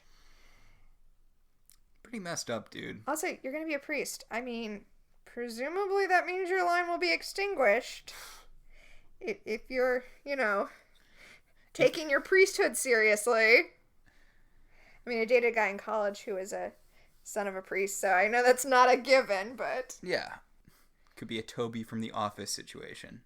So we cut to later when he's going to visit his brothers, and his oldest brother's like, oh yeah, I can feel his power approaching, man. I feel a presence that I have not felt since... Is it a Star Wars reference? Yeah. So Brendan shows up and he's like, Greg, I've come to kill you. Which... it's not fair of me to keep, like, harping on these brothers' names, but it robs the situation of some of its gravitas. Greg the Demon. Brendan the Warlock. I'm here to kill you, Kevin. Right? Oh, the other brother, the third brother, the youngest brother, his name is Paul. The middleest brother. Right, sorry, the middleest brother. His name is Paul. And he's, so Brendan's like, hey, Greg. And Greg's like, yeah. And he's like, knife to meet you. And he got a holy dagger at some point. And he tries to stab. Yeah, they both, Greg and Brendan both have knives. And they, like, run at each other with their knives. But neither of them really lands a good blow. Like, he scrapes Greg's shoulder. And then Greg's like, yes, be consumed by the bloodlust. I called you here using magic. Yeah, okay. It's funny because they're having the fight in, like, one room. And then Greg pulls aside the curtain and is like, oh, by the way, I have a bound and blindfolded innocent on a dark altar surrounded by candles here. And since you've already got the knife in your hand... You might as well stab her. Also, I love the fact that their lair is definitely an office building they rented out. Oh. Like, they're trying to hide it by keeping it dark, but, like... No, it's an office building. Yeah, it's weird. And the idea here, by the way, is that seeing this bound woman on this altar is the equivalent of, like, a vampire smelling blood. Yeah, well, they already got his blood dander up by provoking him into fighting, and now that he's got his bloodlust already... Look, there's a lady who's just ready to be stabbed.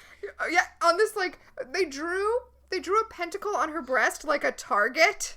Like, that's where he can shove the knife. Stab here. He's new to being evil. He might not get how this works. I guess. So, you know, Brendan's standing over there with the knife and the dagger, I guess. And the Charmed Ones show up. And they try to interfere, but Paul throws up his force field. Okay, so it seems like Paul has a consistent power, but Greg can just do whatever he feels like, magically speaking. Yeah, we don't really see Greg's powers. Like, he makes flames go up, and he has super strength. Lighting the candles, I feel like is a ritual thing. Like, I feel like any warlock or witch could do the magically lighting the candles before a ritual, because that's just how it works. I don't think that has to do with a given power. Later, we see him do this, like, energy summoning thing, but it's like they should have... Honestly, the force field feels like a pretty good one-on-one thing with Piper's freezing. I was annoyed that they didn't have good, consistent one-on-one powers. I actually went to the Charmed Wiki where they list out... The Charmed Wiki, for every episode, lists every spell that is used in the episode. Mm-hmm. And I was hoping that I would see something I'd missed where they all had, like, 3 corollary powers, but they don't. Just the force field is what we see. Yeah. Especially because later on they're going to do a spell for Brendan to try to make him a warlock that is a Latin version of the to call a witch spell that they did earlier. Like, they know what's going on. Yeah, so the guy should have, like, I don't know, summoning objects power or... Explodey powers. I feel like explodey is the opposite of telekinesis. Like pyrokinesis. He should have pyrokinesis. Yeah. Oh, maybe he does. Maybe. I know I just argued that lighting the candles is something everyone can probably do because it's just a showy little thing, but... You think maybe the energy thing he does later is supposed to be fire and it's just not a very good special effect, or... I don't know. I feel like I'm spending more time thinking about this than they did on Charmed, so... So, Prue and Piper and Phoebe show up, and Brenton's like, oops, I'm totally not gonna stab this girl. Whoopsie doodles. Well, he, like, snaps him out of it, and he's like, oh, no, get out of here, brothers. And then they do. They run away. And Prue and Brendan run off together, leaving the other two sisters like, seriously? Seriously? Isn't Phoebe the one who's supposed to have the hots for evil people? And... I mean, outside of Jeremy, I don't really think Piper has that much in the way of evil boyfriends over the course of the show. I mean, I know that's because she's usually with Leo, but... You also said Phoebe. Did I say Piper? I meant Phoebe. Phoebe's the one who has evil boyfriends. No, I said everyone... I said they all have evil boyfriends over the course of the show, except for Piper outside of the pilot. Oh, yeah, I guess you're right. Well, and Josh. He's not a demon. He's just a dick. He's the Parker of this show. Parker being a reference to Buffy's human boyfriend who's just a jerk. Not Parker from Reboot Charmed, who is a half-demon who dates one of the sisters. Oh, I didn't know that was a thing. Yeah. Anyway, the cops... He's on Instagram because the show's super modern, y'all. I mean, lots of people are on Instagram. I don't have an issue with that. He's like trying to become king of the demons or something, and he's on Insta. It's like, New Charmed is weird and not well written. Not that classic Charmed is a bastion of good writing, but... Right. So, we cut to a little bit later, you know... The cops show up. The victim, the girl who was attacked, is still there, and she's all shooken up, and nobody wiped the pentacle off her. Maybe she just happened to get this tattoo and didn't think it through. Also, by the way, now that she's not bound to a table, we can see... Blonde. See? Don't be a blonde woman in Charmed. It doesn't go well for you ever. So... Andy asks if she's seen this man and holds up a picture of Brandon. Brendan Rowe. And she's like, well, I had a blindfold on, so I didn't really see anyone, but I did hear the name Brendan. And Brendan said something to someone named Prue. And Andy's like, ugh. Right? It's like, Andy's like, I wanted to be a homicide detective, not the following around all the illegal stuff Prue is doing detective. It's funny, it's like, Prue's a pretty uncommon name, but it's not necessarily your Prue, except that it obviously is. Yeah, she's like, yeah, there were two dudes, and they were telling some guy named Brandon to stab me, but then some lady named Prue burst into the room and scared them off. I have to say, I'm less annoyed with Andy this episode, with him not realizing what's going on with Prue, because in that 70s episode we learned that Grams was erasing his memory from the time he was a small child. So his brain is basically Swiss cheese at this point? Yeah, he's got the Swiss cheese brain. I was going to say from Men in Black, from getting the neuralizer too much, but actually the Swiss cheese brain, I just realized, is from Quantum Leap. It's a side effect of time travel. That's what's great, because it means from episode to episode, you can just make Sam not remember stuff that happened before and say it's from the Swiss cheese brain. It was a really smart conceit, honestly. It's Quantum Leap's A Wizard Did It. Yeah. Anytime you notice something like that, a wizard did it. So back at the Manor, Prue has brought Brendan because she's going to shelter him here. And he can sleep in her room. Oh, yeah. She's not going to stay there, though. She's going to go sleep with Phoebe. I forgot if she said Phoebe or Piper. She says the other one kicks, so she's going to sleep with the other one. Yeah, so... Are we surprised that Piper kicks? No, that makes sense. So he's like, I don't get why you're treating me so nice. I was definitely going to stab the crap out of that lady. And she's like, but you didn't. Yeah, I'm not sure that's a strong argument you think it is, Prue. Also, she says that tomorrow she's just gonna get him to the church on time, which, okay. Yeah, and she's like, look, I've seen you not stabbing people, so I know you're capable of not stabbing people. Like, Also, even though you, like, get to make choices and stuff because you're half human, if I just get you into the church and have you say your vows, then you'll magically be good? Or something? I guess it means that God gets first dibs on your soul, so... Ah, yes, God gets rights of first refusal once you become a priest. Also, they kiss, which is not what you should be doing to a man who's going to take orders the next day. Seriously, Or maybe bro. it's, like, exactly what you should be doing. Like, I'm sorry, her logic's just weird. She's like, I saw you being nice to... I saw you with the little girl, and I saw you with the priest, and you weren't stabbing either of them, so clearly you're not all evil. And credit to the show, though. Down in the kitchen, in the next scene, Piper and Phoebe are like, he was totally gonna stab that woman if we didn't show up. Like... The hell, Prue? And Prue's like, hey, shut up. You were a Wendigo, and you got possessed by the Woogie. So, yeah, neither she one got of you... possessed by the Wookiee. Yeah, neither one of you has room to talk. Also, she does bring up a good point, though, which is that Phoebe had a premonition about Brendan, which means by definition he is an innocent and they are supposed to save him. That is really the strongest point that Prue makes. True. Although, I mean, God, how much faith can you put in Phoebe's premonitions? Oh, so mean. I do think that overrides all of the other questions, though. Yeah. Phoebe's premonition showed him as the victim, therefore he is the one they have to protect. Not just the victim, the innocent. The innocent, yes. And, that's... Honestly, even if he's evil... Phoebe gets premonitions from whatever force they, like, work for, so... Well, I guess is it the elders? Are the elders the ones who send the premonitions? No, it's something above the elders. Ah. Oh, God, are we going to have to read the Charmed comics? Because I know they get into what's beyond the elders. And it's apparently some real horse shit. Oh, really? It's not just it's... Wait, more or less horse shit than the powers that be from Angel? More horseshit because they spend more time talking about it without saying anything. Oof.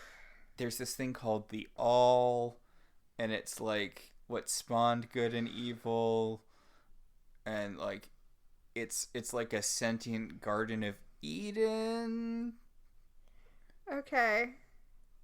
And like that's where magic comes from, and it's also a book or something, and Prue comes back to life and absorbs it. Oh no. Okay, then yes, we have to read the Charmed comics to answer your question. Anyway, those sisters have decided that they're going to trust Prue and that they're going to do everything they can to stop the demons, warlocks, so that Brendan can take his orders and everyone can live happily ever after, I guess. Then Andy bursts into the house. Andy is not happy. Andy's like, listen, Prue, I've looked the other way all of the other times that you have committed murder. Like, a lot. A lot of murders I've seen you at, and I have not said anything. But now it's personal, so I feel like I should do my job. Yeah, now the guy who got attacked is someone I know. So, what's going on, Prue? Tell me what's going on! Yeah, he's like, tell me where Brendan is, and they're all like, we don't know. And he's like, yes, you're totally hiding Brendan, which You're accurate. He is, yeah. They are hiding Brendan. Oh, anyway, he just rants, and he says that the priest is still in critical condition, right? So we know that the priest isn't dead. It's a good thing he shoved those organs back inside him. Yeah. And if the priest dies, then he is going to attack Brendan with the full force of doing his job. And also it's going to come down on Prue, too. I like how Prue's like, yeah, well, whatever. And he turns to Phoebe and Piper and he's like, okay, do you two know where Brendan is? And they're like... I like Piper's response, which is such a fairy response. Mm-hmm. I'm not hiding any criminals here. Ah... Like, they don't highlight it, but that is definitely a telling the truth but not answering your question response. Honestly, I really love Piper's body language here. Like, just the way she's kind of shifting her... She has her weight kind of shifted to one side, and she's holding up an arm to her chest. Yeah, she's like closed, like very closed in and protective. Like, it's a very good, very subtle note. So we have another is it just the same establishing shot of the church every time? No, we've seen like 5 different angles of the church at this point. They clearly went down and filmed a real church. So, but we need this establishing shot of the church because then we see the warlocks in the church doing something, but the room that they're in looks like another room from their lair, but whatever. They're doing I mentioned earlier, they're doing the spell to call a warlock, which is the same as the spell to call a witch, except it's in Latin. They're summoning forth their shirtless brother. Oh, yeah. Which, really need to be shirtless for this, bro. And okay, he's awoken from his sleep by their summons, and then he sees a spider in the room, and he kills it. What kind of monster has he become? He did have a big, long speech about spiders earlier when he was telling that little girl not to be afraid. He was like, hey, it's okay. You know I'm good because I won't kill this spider. That is definitely where you should put all of your emotions. So, you know, he does kill the spider. So he goes to the church where he has been called. The spell brought him to them. Yep. And boat shoes and blazer are, waiting there for him. Oh, yes, Greg and Paul. Okay, I don't care for this, by the way, because he's like, okay, now that you've done the spell, I feel the power surging through me. I feel like I am connected to a great force of evil in the world, so I'm definitely going to kill. And it's like, well, is that you or is that the spell? Because if it's the spell, that shouldn't count, but it's obviously going to count, or did it just... Cole! I'm sorry, we're going to get into this so much when we get to Cole. Because apparently he is responsible for everything he does when he gets possessed by the source of all evil. Cole gets a raw deal. Yeah. But he's like, yes, I'm totally evil. Please give me that knife. And the oldest brother's like, okay, let's get this started. And they're all like holding the knife together as a family. They tell him that to complete the ritual, he doesn't just have to kill an innocent now, he has to kill a witch, so... It's Dr. Horrible rules. You need to commit a crime to join the Evil League of Evil, but if you mess it up the first time, then you have to kill. Oh, yeah. I mean, here it was you have to kill an innocent. Now they've raised the stakes. He has to kill a witch. Yeah. But luckily, they've got 3 of them waiting in the wings. Yes. Speaking of, at the manor, they find that Brendan is gone. I almost said Cole. They find that Brendan is gone, and Phoebe comes down from the attic and is like, hey, by the way, last night I went and looked up Brendan in the Book of Shadows. It turns out he is really evil. Soup's evil. He's part of a line of warlocks that were so powerful no spell or weapon could stop them, which clearly isn't true because they're not all running around still, right? I mean, do warlocks age normally? I don't know. I mean, I guess witches do, so it would track. Maybe warlocks get killed by other warlocks? Well... So that you can ascend the rank of warlock? Or maybe they get killed by demons. Or maybe they just get brought to hell by demons. Or maybe they get hit by cars. She just said no spell or weapon could affect them. Maybe they got taken out by that bazooka that took out the judge. Maybe they just get, warlock cancer after a certain point. Oof. No, actually, in all seriousness, I'm going to go with warlocks when they get evil and old enough, just get to go to hell with demons. I mean, hell is a place you can just go to and hang out. Yes. And then leave all willy-nilly. Yes, we will discover that. So, at the church, the 3 sisters show up. By the way, I love that they're all wearing, church-appropriate outfits. They know that they're going to fight Brendan, but they all put on, church dresses. Clothes. God. So, Prue opens the door, and she finds that there's a knife in it. Yeah, Brendan, stuck the knife in the door. It's a weird moment. So, she's like, it's time for you to, become a priest. And he's like, yeah, it's a big day for me. A big day, and I'm ready. I'm ready for what a big, big day this is. Okay, so I actually have to say that she's doing a thing that... Oh, they're in his priest quarters. Yes. I have to say that she's doing a thing that is... an actual thing that will be familiar to many women, where she knows that he is leaning towards evil and is probably going to kill her, but she is trying to de-escalate by pretending everything is normal. She's like, don't you think you should put on your vestments? Don't you think we should go into the church? It's because if you call out that he has a knife and is about to stab you, it will escalate things. The scene reads kind of weird, but it's actually not an unfamiliar thing. That's depressing. So he's like, my whole going full warlock is kind of your fault because you made me horny. And Prue's like, barf. Men.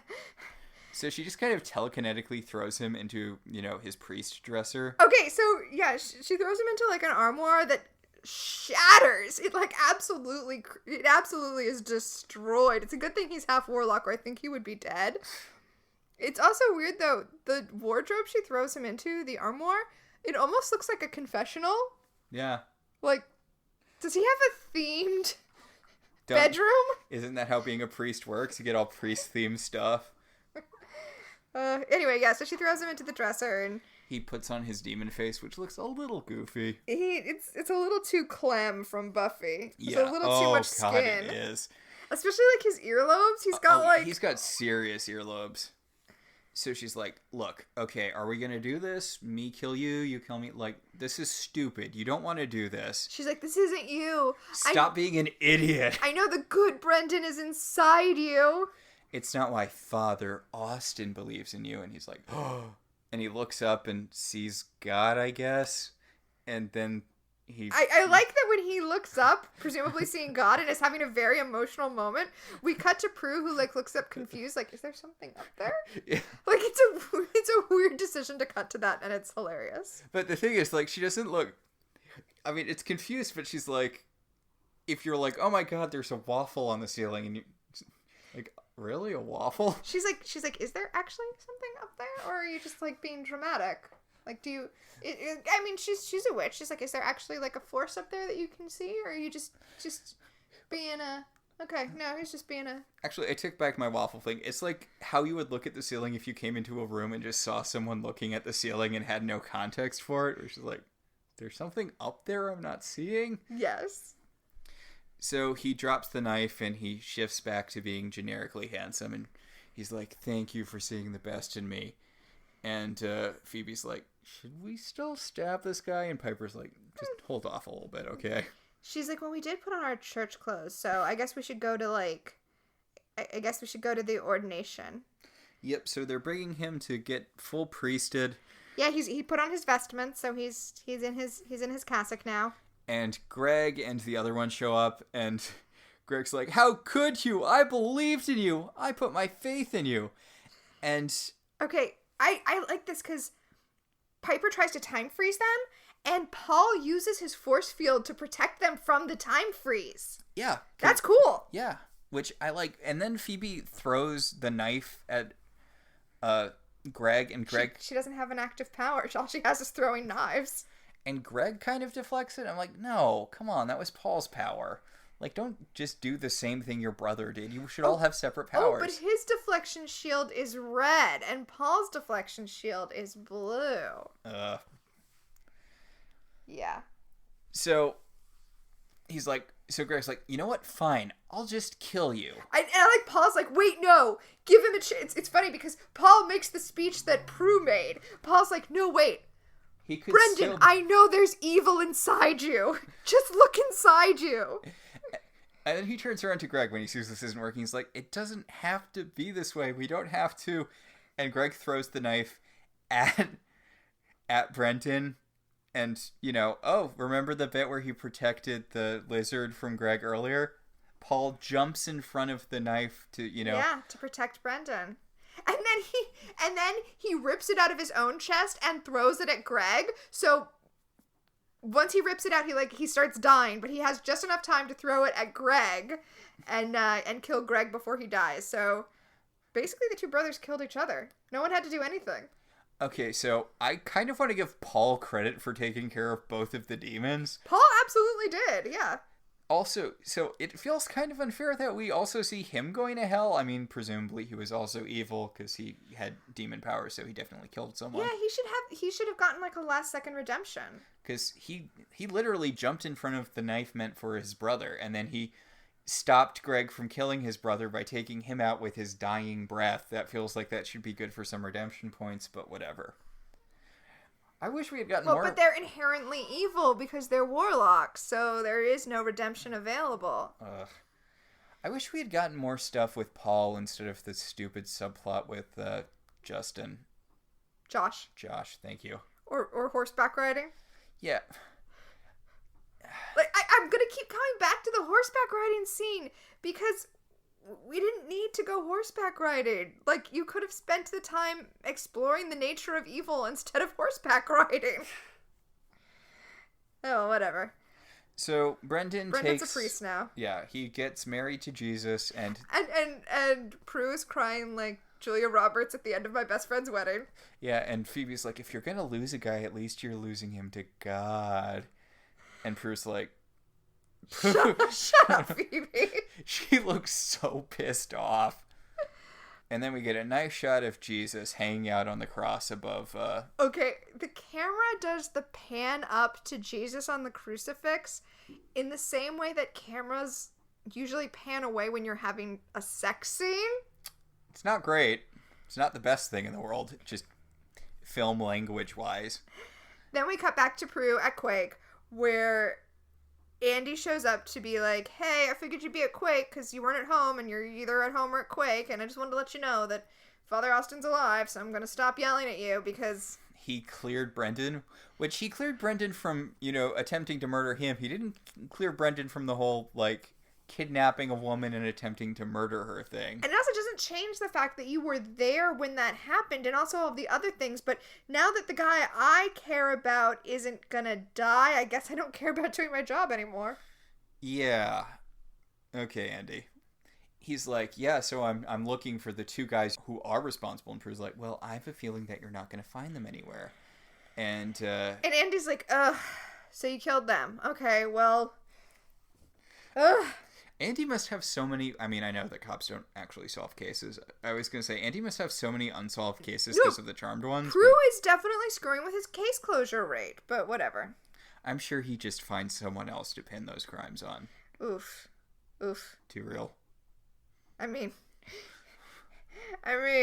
anyway, Prue goes back to the table where her sisters are apparently, and Phoebe's like, well, I guess you're off because... You're not in handcuffs. Not that I mind handcuffs all the time.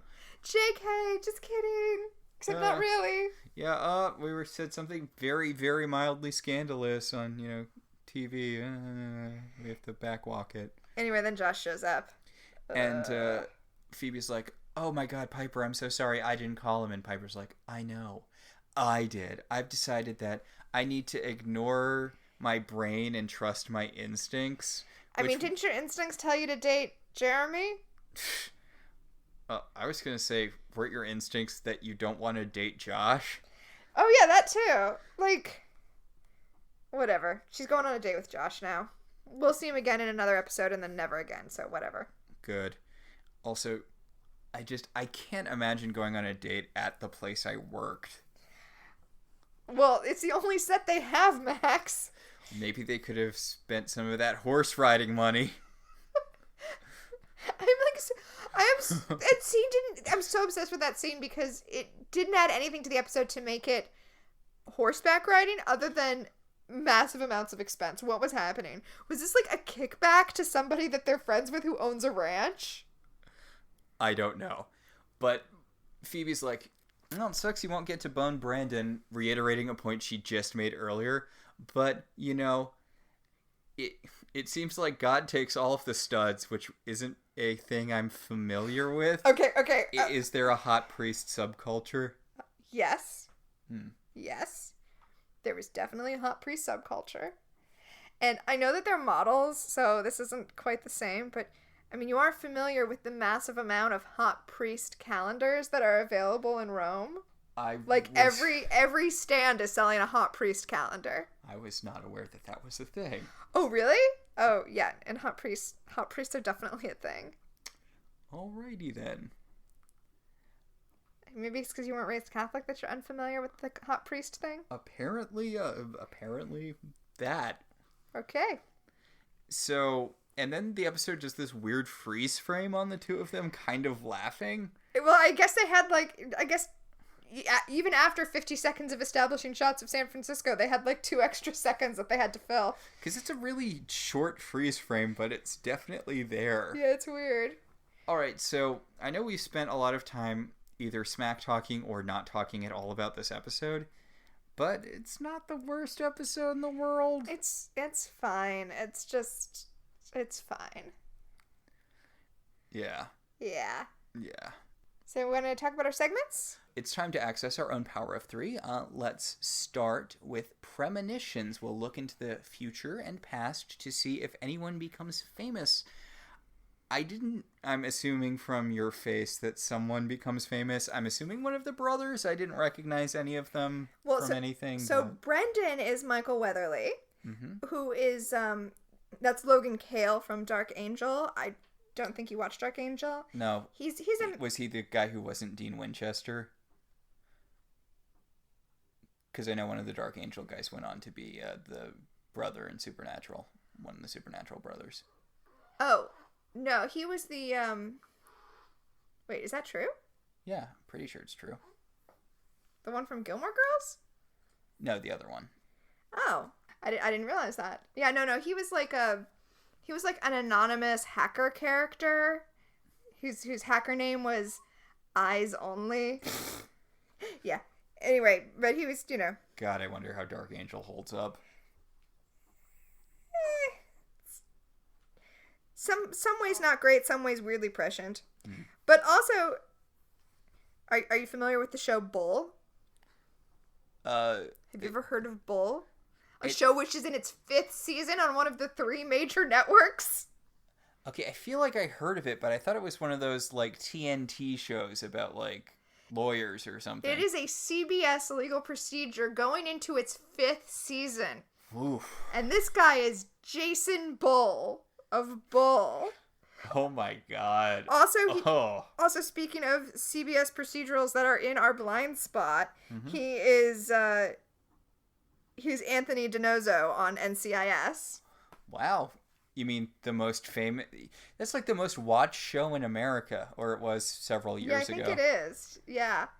Also, just because this was on his IMDb, and I thought it was amazing that this was on his IMDb, in 1999, so the year before this episode was filmed, he was in the karaoke video, the video that karaoke clubs play for a song by Taste of Honey called Sukiyaki. Oh. Huh. I couldn't believe that was one of his IMDb credits. I thought that was hilarious. Okay, I actually have a premonition, a retroactive premonition. Oh, I'm so embarrassed that we missed this when we were talking about premonitions last week. Yes, I want to give a special shout out to Hayden on our Facebook group for pointing out that Finolia Hughes, who plays the Charmed One's mom, Patty, was Emma Frost in the made-for-TV Gen X movie. I can't believe we missed that. Mind blown. So thank you for pointing that out, because it delights me to no end. Oh, I love Emma Frost. Do you want to watch the made-for-TV Gen X movie?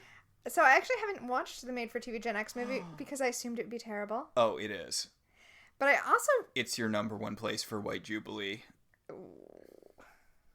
Why?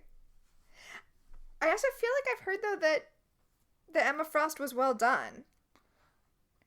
Better or worse than January Jones? Question mark. It's... I need to watch it again, because I mostly just remember they fight a guy who is literally the dream sorcerer from Charmed. Oh my. Yeah. Oh, that's weird.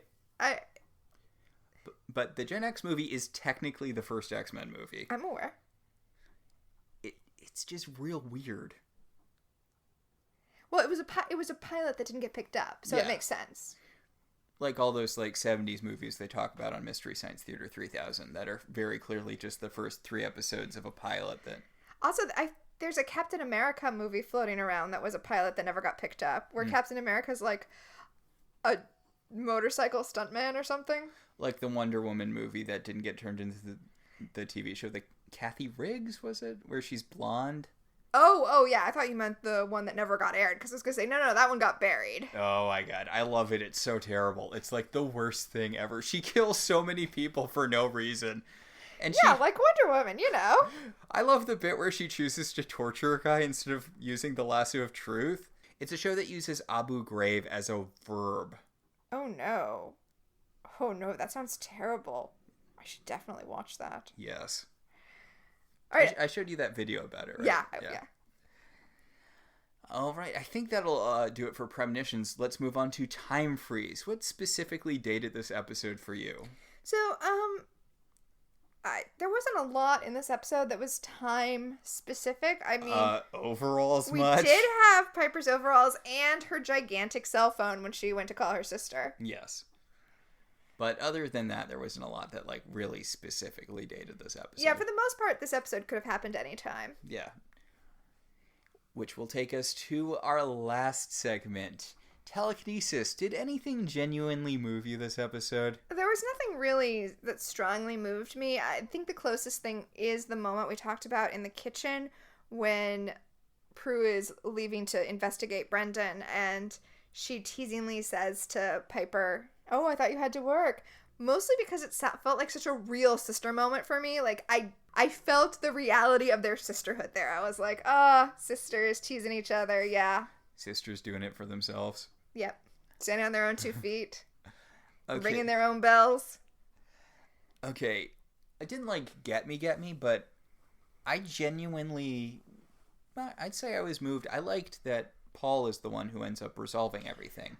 I did like that, and it made me wish that they fleshed out the character more, that this is a guy who, you know, genuinely loved his younger brother and was willing to sacrifice himself to save him. I thought that was a really nice touch, and that's why it was too bad it was kind of underdeveloped. Yeah. Yep. If I was going to give this episode notes, it would definitely be fewer horses, more warlocks. Yes. So in 2 weeks, we're going to be talking about episode 19, Out of Sight. Oh, this is the thing with those, like, demons that attack children and steal their sight, right? After the Halliwell sisters witness the kidnapping of Piper's friend's son, they discover it's the work of the Grimlocks. Isn't Grimlock a transformer? I don't think so. Maybe? Not to my knowledge. I don't know. Yeah, Grimlock's a transformer. Oh, okay. He turns into a dinosaur. See? Okay. I want to see the Charmed Ones fight Grimlock. So that's going to do it for us for this week. Yeah. Our show's partially listener supported. If you want to be one of the supporters, you should head over to our website, www.welcometotelevision.net, and click on our Patreon link. We'd like to thank our current $5 and above patrons, Beryl, Patricia, Sam, Cassidy, Alex, Alicia, Ryan, Maricruz, Rosa, Javier, and Benjamin. If you'd like to support the show in other ways, you could always rate and review us on Apple Podcasts. It helps other people find the show. If you want to talk about this episode, or any episode of any television show, you should join our Facebook group, Welcome to Television. We can also be contacted at I Love TV Zines on Twitter, or I Love Television Zines at gmail.com. So until next time, I'm Tina. And I'm Max. And this has been Welcome to Halliwell Manor.